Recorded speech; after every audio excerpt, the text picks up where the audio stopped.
நமஸ்காரம். அப்படி சில பள்ளி மேலாளர்களிடம் பேசிக் கொண்டிருந்த போது ஒரு விஷயம் கூறினார்கள். சற்று ஆச்சரியமாக இருந்தது. சட்டென்று நம்ப முடியவில்லை. நல்ல பள்ளிகள். அவர்கள் சொன்னது, ஒரு 10 ஆண்டுகளுக்கு முன்னால் அட்மிஷனுக்கு எவ்வளவு போட்டி பிரஷர் இருந்ததோ அது அவ்வளவாக இப்போது இல்லை. நான் சொல்லுவதெல்லாம் ஸ்கூல் அட்மிஷன் பத்தி. இப்போது ஓரளவு எளிதாக கேட்டவர்களுக்கு கொடுக்க முடிகிறது.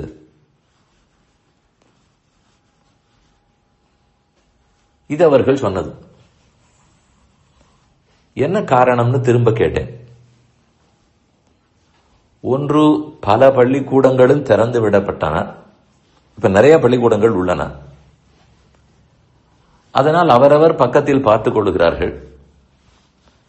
ஒரு பெரிய பள்ளியில் தான் என்கிற நிர்பந்தம் இல்லை. அதனால் இருக்கலாம். ஆனால் அத்தோடவர்கள் மற்றொன்று சொன்னது,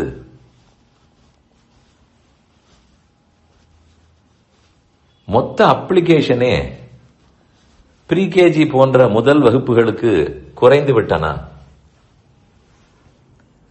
முன்னெல்லாம் ஒரு சீட் இருக்கிறது என்றால் 4 பேராவது அப்ளை பண்ணுவார்கள். இப்போது ஒரு சீட்டுக்கு 2 மடங்கு கூட அப்ளிகேஷன் வருவதில்லை. ஓரளவு குறைந்திருக்கிறது. என்ன காரணம்? ஜனத்தொகை முக்கியமாக குறைகிறது.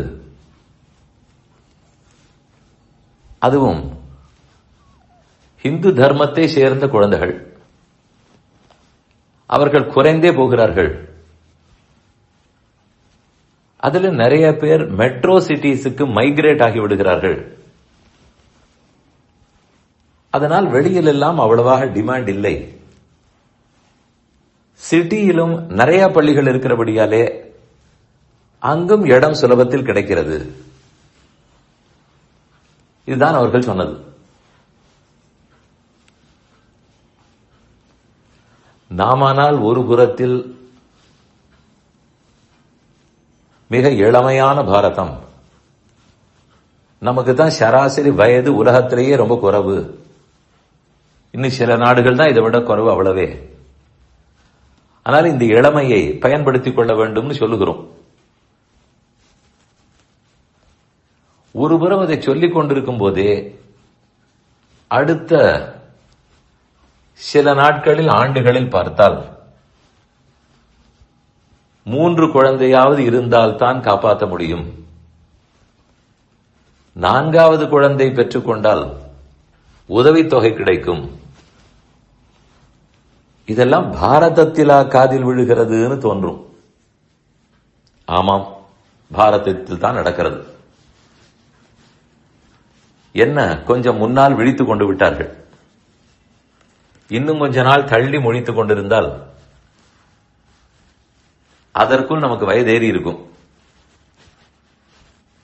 இப்ப சில பெரிய பெரிய நாடுகள்லாம் படக்கூடிய கட்டத்தை நாமும் பட வேண்டி வரும்.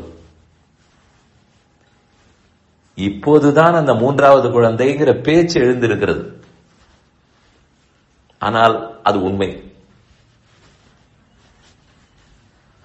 அது நடந்தால்தான் பாரதம் இளமையாக இருக்கும்.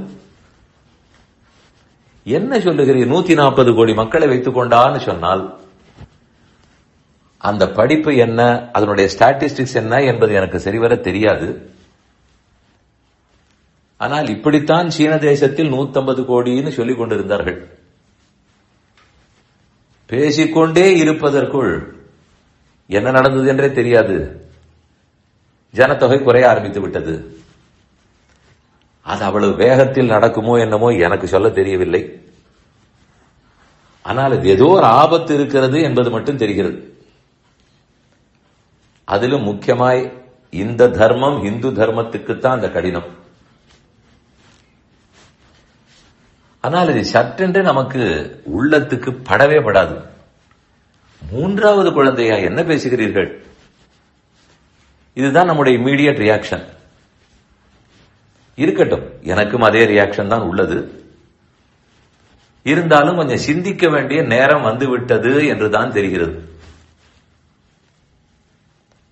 அது கூட அப்புறம் இருக்கட்டும், அது 1000 கஷ்ட நஷ்டங்கள் இருக்கும்னு பேசுவது, முணுமுணுப்பது காதில் விழுகிறது. இருந்தாலும் அதற்கு முன்னால் ஒன்று சிந்திக்க வேண்டும். கல்யாண வயதை தள்ளி போட்டுக் கொண்டே போனால் நாம் மூன்றாவது குழந்தை என்பதை பற்றி பேச்சளவில் தான் பேசுவோம். கல்யாணமே சீக்கிரம் நடந்தால் அரசாங்கத்திலிருந்து இதுதான் குறைந்தபட்ச வயதுன்னு வைத்து விட்டார்கள், அது போதும். ஆனால் அதிலிருந்து இன்னும் 5, 6, 7, 8 ஆண்டுகள் தள்ளி பண்ணிக்கொண்டால் இரண்டாவது குழந்தையை பற்றி சிந்தித்தலே கடினம். நான் இப்போது பேசுவதெல்லாம் என்னமோ எல்லாருக்கும் 2 குழந்தைகள் இருக்கிறா போலேயும் மூன்றாவதை நிர்பந்தப்படுத்தி பேசுகிறா போலேயும் தான் தோன்றுகிறதேன்னு நினைப்பீர்கள். அப்படி எல்லாம் இல்லை. எத்தனையோ பேருக்கு ஒரே குழந்தை தான். அவர்கள் அப்படி விருப்பப்பட்டு இருப்பார்களா என்றால் அப்படியும் இல்லை. அவர்களுக்கு இரண்டாவது குழந்தை விருப்பம் இருக்கலாம், பிறக்காமல் போகலாம். அது இயற்கையின் செயல், தெய்வத்தின் அருள். ஆனால் தாங்களே இல்லை, ஒன்றுக்கு மேல் வளர்ப்பது கடினம். மேலும் நமக்கும் வயசாகிவிட்டது. இந்த முடிவை பற்றி தான் சொல்லுகிறேன். வயசாகிவிட்டால் வளர்ப்பது கடினம் தான் உண்மை. அதற்குத்தான் முதலில் கல்யாணமே சீக்கிரம் நடந்தால் தான் உண்டு. கல்யாணமான பிற்பாடும் செட்டில் ஆக வேண்டும், வீடு வாங்க வேண்டும், அதுவரை தள்ளி போடுவோம்னு நாம் திட்டமிட போனால் அதுவும் நாளை கடத்தத்தானே செய்யும். அப்ப நமக்குள்ள ஒரு ஆயாசம் வந்துவிடும், களைப்பு தோன்றும். இனிமேல் போய் குழந்தைகளை வளர்க்க முடியுமா? அதனால் தான் சொன்னேன், இது இப்போது பேச்சு தொடங்கி இருக்கிறது.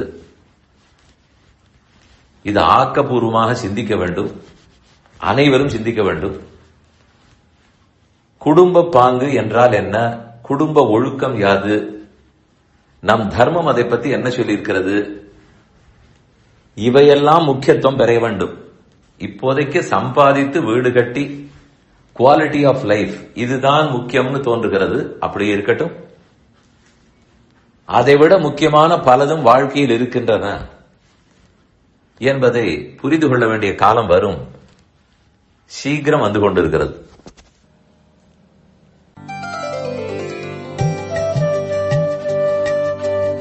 இந்த என் பணி ஆடியோவை உங்களுக்காக வழங்கியவர் வேலுக்குடி ஸ்ரீ கிருஷ்ணன் சுவாமி. இந்த ஆடியோவை தினமும் உங்கள் மொபைலில் பெற கிஞ்சித் என் பணி KINCHITENPANI என்ற ஆப்பை கூகுள் பிளே ஸ்டோரிலோ அல்லது ஆப்பிள் ஐஸ்டோரிலோ டவுன்லோட் செய்து கொள்ளவும். தினம்தோறும் இது போன்ற உபன்யாசங்களை கேட்டு மகிழவும்.